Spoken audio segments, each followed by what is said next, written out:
반갑습니다. 2022학년도 3월 9일 전국연합학력평가 해설을 맡은 민선쌤입니다.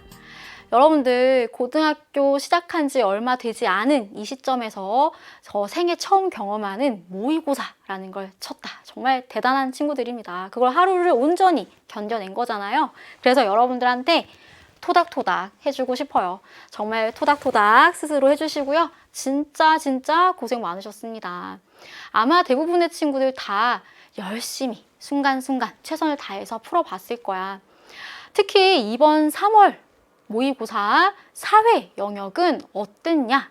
같이 한번 얘기를 나눠봐야 되겠죠? 이번 고등학교 1학년 3월 학력평가 사회라는 이름이 붙여진 이 시험은요. 일단 범위가 뭐였지?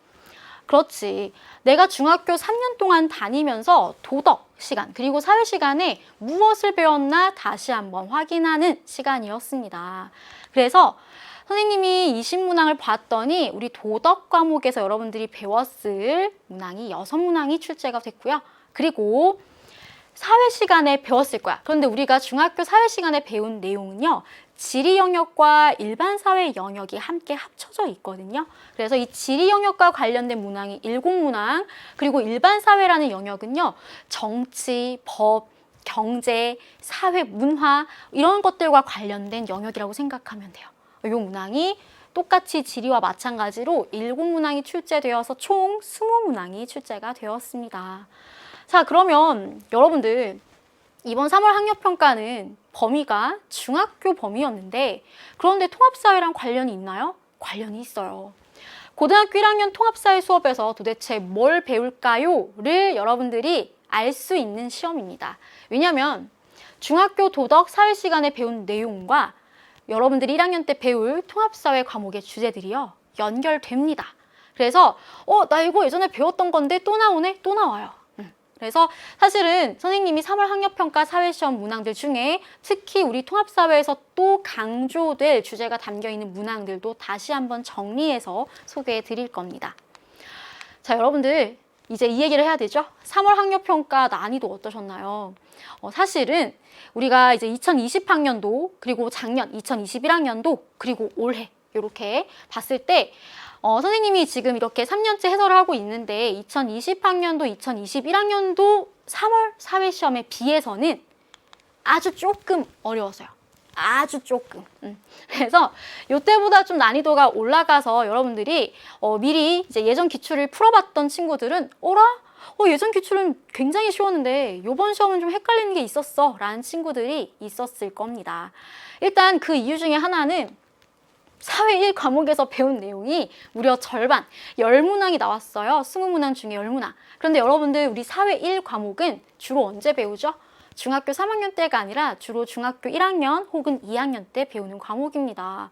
그러니까 얘들아 몇 년 전에 배운 내용 기억 안 날 수 있지. 그치?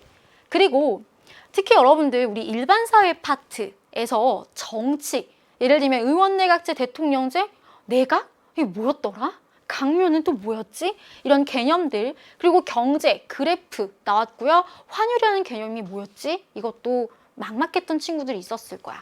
게다가 우리 법과 관련해서 소송과 관련된 내용도 나왔어요. 원고, 피고, 고소, 고발, 이게 무슨 차이가 있을까? 이런 개념들 잘 기억 안 난 친구들 많죠. 그런데 우리 사회 과목에서 제일 중요한 건 뭐다? 바로 개념입니다. 더불어서 이 지리 파트 관련해서는 특히 지도, 항상 자주 나오는 자료죠. 이 지도와 그리고 지형과 관련된 내용 기억이 안 날 수 있습니다. 그리고 선생님이 앞서 말했듯이 경제 파트에서 그래프 분석하는 문제가 나왔는데 그래프, 수요 곡선과 공급 곡선 기억이 안 날 친구들이 더 많을 것 같아요. 그쵸? 벌써 배운 지가 언제야. 그래서 사실은 이번 학력평가 시험이 난이도가 아주 쉬웠다라고는 말하지 않을게요. 그리고 좀 틀린 친구들이 많더라도 괜찮아. 틀릴 수밖에 없었어. 기억도 잘 안 났을 테고요. 그래서 얘들아 선생님이랑 같이 이 3월 학력평가 20문항들이 어떤 식으로 출제가 됐는지 대략적으로 그 출제 과목 비중 먼저 살펴보도록 하겠습니다. 우선 여러분들 우리 중학교 도덕 1 과목에서 배웠던 내용이 1, 2, 3번에 출제가 됐고요. 4, 5, 6번에서는 중학교 도덕 2 과목. 아마 주로 도덕 2는 2학년 때 많이 배웠을 거야. 도덕 1은 1학년 때. 그 내용이 6문항 나와 있었고, 선생님 아까 얘기했죠. 사회 1 과목에서 무려 10문항이 출제가 됐습니다. 그리고 사회 2, 여러분들이 주로 작년에 배웠을 사회 2 과목에서는 4문제만 출제가 됐어. 더 예전에 배웠던 내용들이 기억나기가 쉽지 않겠죠? 그래서 괜찮아. 틀릴 수 있습니다. 자, 그러면 우리가 이제 진짜 봐야 되는 건 사실 이 부분이야. 여러분들은 이제 고등학교 1학년으로서 통합사회라는 새로운 사회 과목을 고등학교 때 처음 배우게 될 텐데, 이 통합사회 과목은 여러분들이 지금까지 배워왔던 사회 과목 시간의 그 주제들과 전혀 동떨어져 있지 않아요. 완전 밀접하게 연결되어 있습니다. 일단 특히 통합사회에서 좀 강조되어서 만날 문항들만 선생님이 골라봤는데요.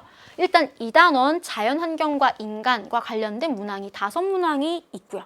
요건 특히 여러분들 이번 중간고사 범위에 속할 가능성이 높기 때문에 다시 한번 요 5문항 살펴보는 거 추천드립니다. 그 다음에 6단원 사회정의와 불평등과 관련해서는 5번에 롤즈라는 사상가의 입장 을 묻는 문항이 나왔고요. 그 다음에 7단원 통합사회 문화와 다양성이라는 단원과 관련된 문항이 2문항이 있었습니다. 그리고 마지막 9단원, 이 대단원 미래와 지속 가능한 삶과 관련된 문항이 12번 한 문항이 있었어요. 그래서 여러분들은 좀 복습을 한다면 통합사회 시험 공부 이런 대비도 하고 싶다. 그럼 이 문항들을 다시 한번 복습해 보는 걸 선생님이 적극 추천해 드립니다. 자, 그러면 통합사회 1등급을 위해서 어떤 공부를 해야 될까요? 뭐니 해도 여러분들 이 사회 과목에서는요, 개념이 핵심입니다. 다양한 개념들이 언급되는 만큼 이 주요 개념들을 정확하게 이해하고 다양한 사례에 적용해보는 연습을 하는 것이 필요해요. 특히 우리의 하루, 우리의 실생활과 밀접한 관련이 있는 개념들이야. 그래서 이 개념들을 나의 하루, 나의 생활을 돌이켜보면서 적용하는 연습을 하면 되게 재밌습니다. 그리고요, 2번째로 여러분들 통합사회 내신 시험에서 굉장히 자료들이 많이 나와요. 중학생 때보다 더 많이 나올 거야. 자료 분석형 문제 진짜 많이 나옵니다. 지도 분석하는 거, 그래프 분석하는 거, 새로운 유형의 분석 문제들 많이 등장하니까 여러분들 우리 작년, 재작년에 기출되었던 통합사회 문제들 다시 한번 살펴보세요. 그리고 3번째로 여러분들 학교 수업 시간, 특히 우리 통합사회 수업 시간에 굉장히 다양한 재미있는 주제들로 관련된 활동들을 선생님들이 많이 진행하실 텐데, 이런 수업 활동에 적극적으로 참여하세요. 특히 여러분들 우리 수시 전형 생각하고 있는 친구들 또 굉장히 중요하고요. 또 이 다양한 수업 활동들을 통해서 통합사회가 얼마나 매력있고 재밌는지 여러분들 느낄 수 있습니다. 적극적으로 참여하시는 거 잊지 마시고요. 이 통합사회 과목은 정말 매력적이에요. 진짜로 선생님이 생각할 때는 가장 우리가 살아가는 세상과 밀접하게 연결되어 있는, 그리고 우리의 삶이 가득 담겨있는 의미 있는 과목이지 않을까 하는 생각이 듭니다. 그래서 여러분들이 이 고등학교 1학년 생활을 재미있는 통합사회 과목과 함께 해 나가셨으면 좋겠어요. 뿌듯하게 잘 해 나가시길 바라고요. 선생님이 마지막으로 여러분들한테 전하고 싶은 마음, 잔소리 같기도 하지만 이 통합사회 과목을 통해서 여러분들이 우리가 살아가는 이 세상, 사회를 바라보는 넓은 눈을 가지셨으면 좋겠고요. 그리고 얘들아, 이제 고등학교 1학년이야. 정말 이 고등학교 1학년은요, 여러 가지 다채로운 경험을 학교에서 하면서 많이 보고, 듣고, 느끼는 이런 생활을 하셔야 됩니다. 그런 고1 친구들이 되길 바라요. 그래서 여러분들의 첫 시작을 선생님이 온 마음 다해서 열렬히 응원하겠습니다. 선생님은 우리 해설강에서 기다리고 있을 테니까 바로 달려오세요. 안녕!